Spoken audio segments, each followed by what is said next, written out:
Are you ready for deeper meaning and bigger dreams in your life? Do you believe it can happen?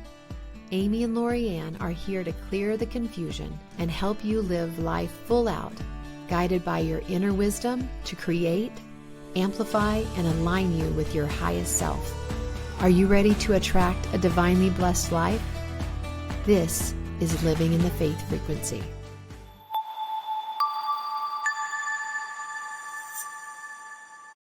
Here we are on our next episode, and I cannot even tell you how excited I am to talk about what we have had going on and learning. The one thing is, we do this because there is so much we're learning that we know it will impact your life, because there's so many things that both Amy and I have been going through and doing that have really impacted both of our lives. So we are excited to be here today. And Amy, we've been chatting a little bit before we went live and talked a little bit about what you've been going through. And then we just really started moving into our morning routine. But let's talk about some of the things that you have been experiencing and what you've learned from that experience. I really like the part where you were on the airplane and gonna be like, I'm out. Yes. So I'm going to start with saying I found a hernia several months ago, and it really didn't cause me many issues, so I really didn't do anything about it. And then one day I felt a little more pain than usual, and I had this trip to Europe coming up, and I was like, I probably should just get this done. And a friend told me about a surgeon in Florida that does no mesh hernias, and he's been doing it for 14 years and very skilled. So I book it. It just felt right. I booked it. I needed some care, so I asked my son, who's 28. I said, would you be willing to come with me? And he said, yeah, if we go this week, I can. So we scheduled it. Like 3 weeks ago, I scheduled this surgery, and I just didn't even think much about it because I was just like, my guidance is saying this is it. So the day comes, we're on the plane, and I finally have a moment to read some of the paperwork, and I'm leaving 4 weeks to the day from my surgery. I'm leaving for Europe, which takes me 20 hours to get to Croatia. And so I'm now reading the material, and it's saying it could take, 6 to 8 weeks, sometimes 3 months. You shouldn't lift more than 50 pounds. I'm like, I don't pack light. My bag is 50 pounds always. And I'm like, what have I done? I can't be leaving 4 weeks after surgery. This is not good. And then I was reading testimonies, it could be 3 months before you're fully recovered. I'm like, that's the whole time I'm going to be in Europe. So I told my son, and he's like, Mom, you didn't research? I was like, no, it all felt right. And so my son is he just got promoted from senior engineer to principal engineer at Expedia. So he's a very logical research guy. And I'm a fly by the seat of my, not always. I mean, I do some research, but when something feels aligned, I'm just all in. So we think we operate very differently, but we still get to the places we want to go. And so he's like, why didn't you research this a little more? And I said, well, I spoke to someone and I told him I was going to Europe and I thought everything was fine. So I am second guessing my decision. I'm like 90% out. I'm like, you know what? We're just going on a vacation. Just my son and I. Who cares about the surgery? I'll deal with it when I get back. So I had all of this emotion happening on the flight to Florida to get my surgery done. And so it was kind of funny, and I was like, okay, am I second guessing myself? Is this real? Should I not do it? And so, you sit with those thoughts. You don't try to figure it out instantly. You just relax into it and you kind of surrender to, well, here I am on a plane to Florida. I don't know. And I really tried to get myself to a 50-50. I was like 90% out. And then I was like, I need to get to a 50-50 so I can make a good decision. And so the next morning I called, her name was Nancy, who was part of the surgery center. And she said, just go into your pre-op and get information, and then you can make a decision. Tell him you're concerned. She says, he did my surgery. He did my husband's surgery. He is so highly skilled, but let him guide you. I said, okay. And so I get on the shuttle bus from the hotel to the surgery center. And this woman had flown in from Canada to get her hernia repaired. And she was telling me how much pain she's been in, that she thought she was going to die 3 or 4 times, and how quickly they got her in. And she just said, it's so good to get it done beforehand. I'm like, well, I've not really had a ton of pain. I've just had a little.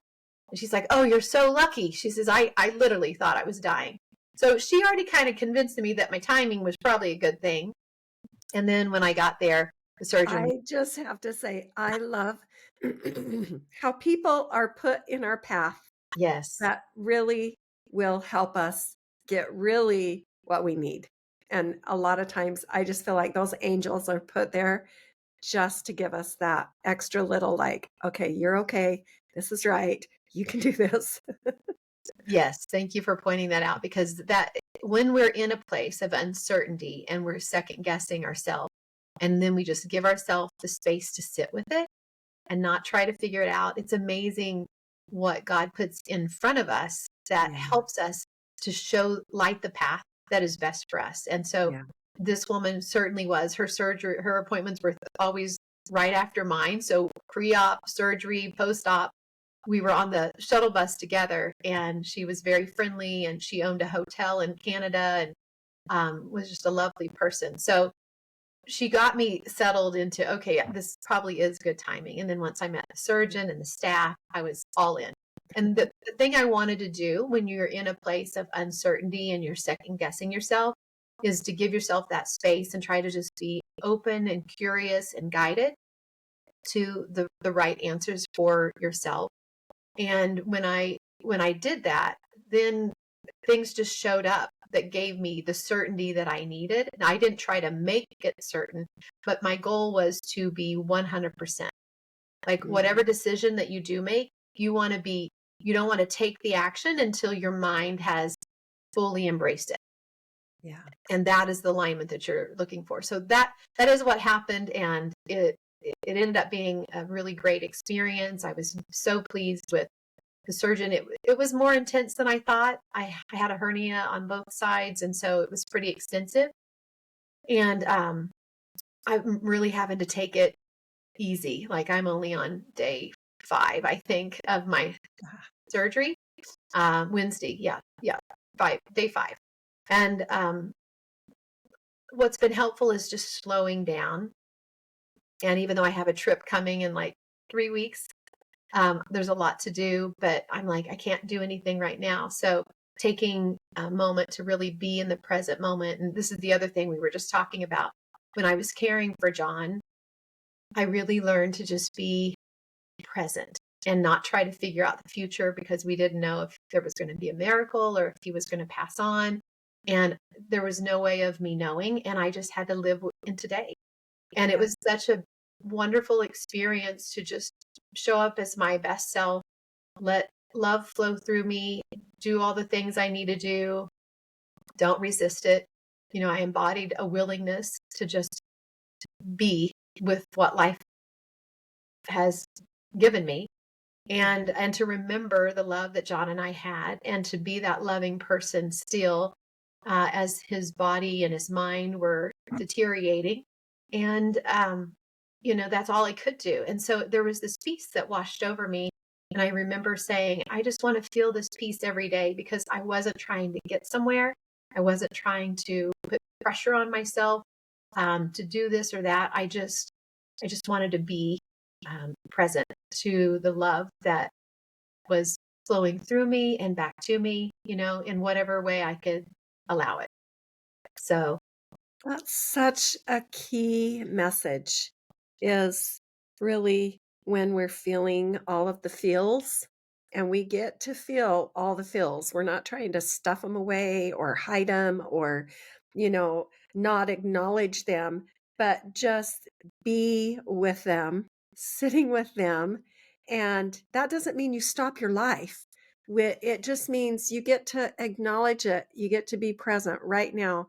Sometimes that might take a 5-minute, it could be 5 minutes that you could just really be oh, wow, I need to be present. And or it could be a few hours that you get to just sit down and be with be with it. Being present has so many levels.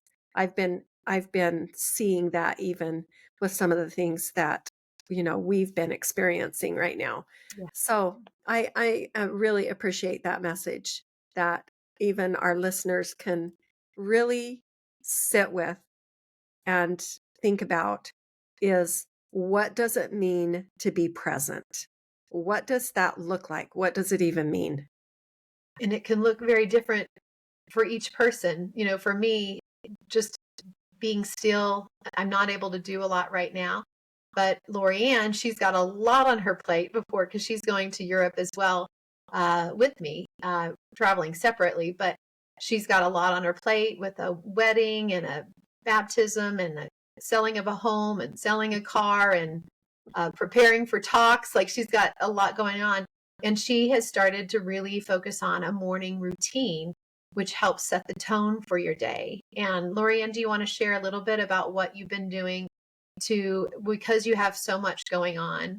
Yeah. I can't do anything where you've got a lot going on. So it looks different for each person.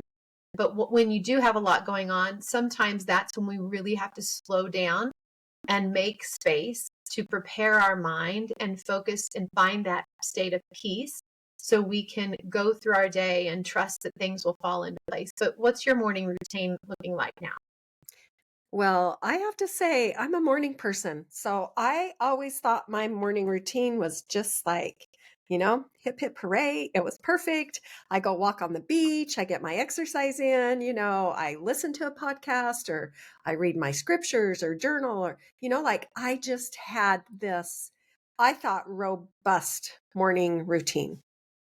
And I had some of my advisors say, they just kept saying to me over and over, we really need to dial in your morning routine. And I just thought, my morning routine's fine. I get up early. I watch the sunrise. What is wrong with my morning routine? My morning routine's just fine. And I thought, okay, wait, I've been hearing that message so many times from different people. Even if I'm listening to a podcast or something just pops up when I'm watching a YouTube video, and it's like, your morning routine. And I thought, okay, the message had to beat me over the head. So I thought, and then when I decided that I was going to, really transform my morning routine, of course, all of the contrast starts happening. That I got sick and I like didn't sleep all night, or I got, like all these other little contrasting things came in, like, you really are not going to change your morning routine. My brain likes the way it was over here. We're not going to change it. So I persevered. I'm pretty tough that way. When I make a decision, I really want to go all in. And so I started doing breathing. So I get out of my bed, and before I get out of my bed, I run a whole like video in my mind of what it is that my goal is and what I'm projecting is going to happen and how it's going to go. And I visualize just exactly the way it's going to go, and even the way I want the day to go with my feelings. I don't really, because things happen. So, but I know how I want to feel. And so I do that before I get out of bed. And then I will kneel down and say a prayer. And then the very first thing I do is I want to protect my neck. And I have had a lot of problems with my neck, but I wasn't doing anything about it. So I lay on the floor and I get in a restorative yoga pose, putting my legs up against the wall. I put a towel under my neck so that my head is all the way back. So I am doing 10 minutes, sometimes 20 minutes of Wim Hof breathing in a restorative yoga pose, and my neck is being taken care of. So a lot of times, since we're doing this a lot, typing a lot, looking at our phone a lot, our necks are having too much pressure on them. And so that has always been a big thing for me. So I want to be able to take care of my neck. And I wasn't taking care of myself. I wasn't doing it. So that is the very first thing that I do. And then I come into my office and I paint. So I have painted all my life, but the last probably 8 or 9 years, I was not taking time to paint. And I love, absolutely love painting and seeing what I can create. So I started painting, and since my skills are not as good as they used to be, it was hard to start again because I wasn't as good as I used to be. So I just thought, it doesn't matter. I can just nobody even needs to see these. So I just started painting and following little YouTube videos, and my paints are set up, ready to go. So I don't have to do anything in the morning to get that ready. I write a little bit in my journal and read my scriptures, but I'm not just like reading my scriptures.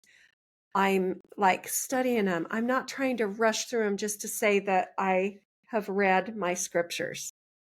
I write things down and I ponder and I think, and I'm not rushing. I don't need to rush through this anymore because that's how I was starting my day, rushing through it.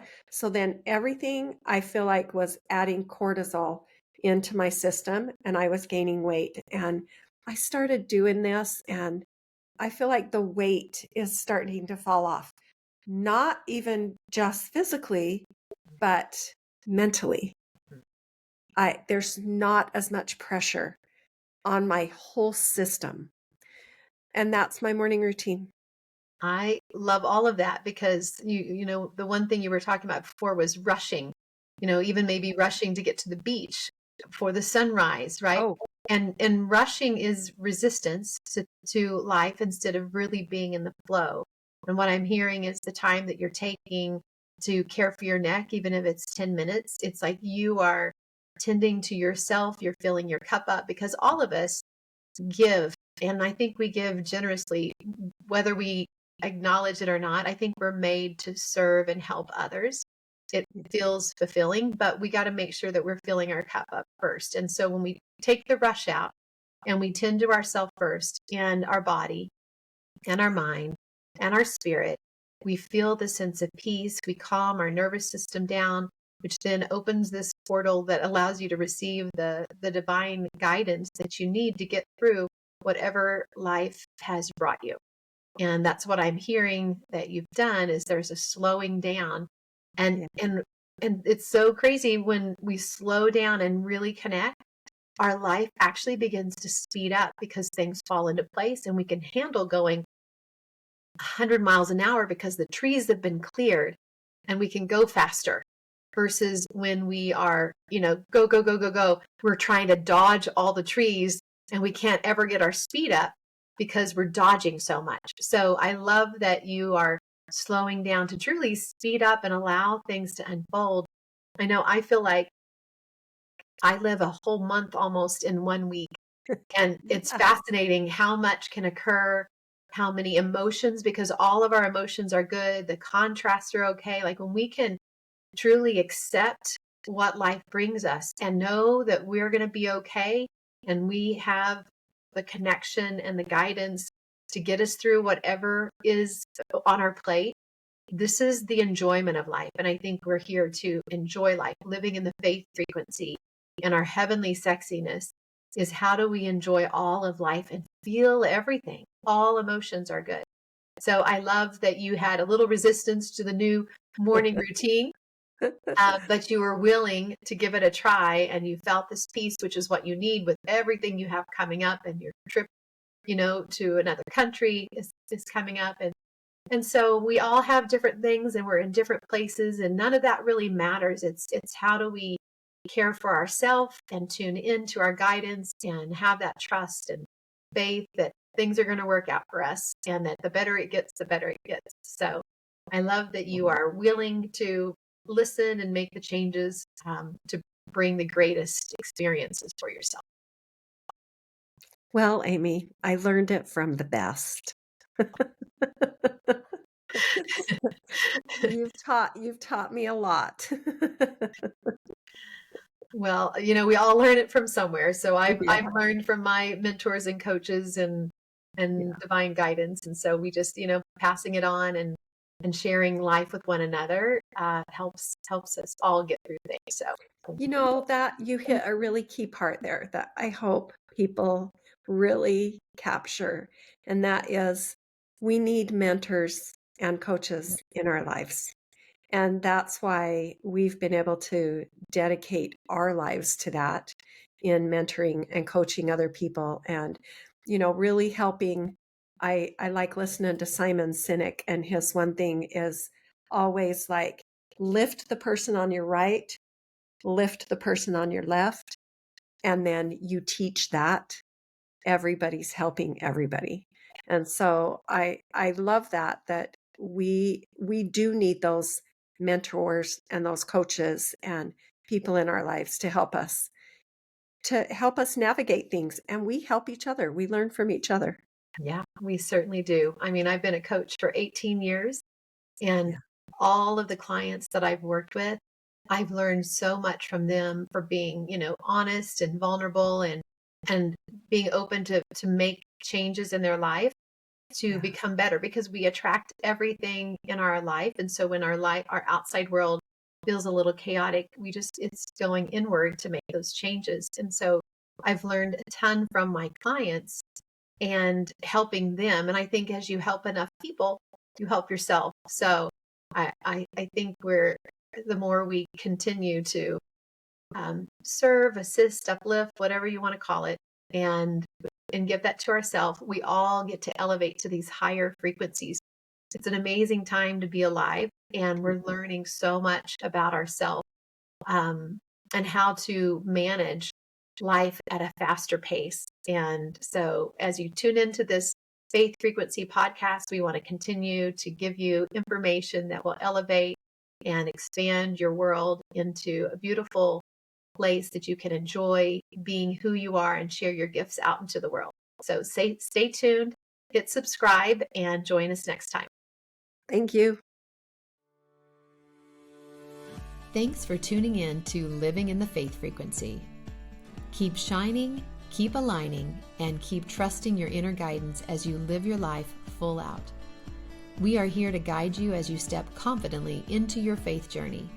Be sure to subscribe and stay connected. Check out the show notes and let us know what topics would you like to hear next.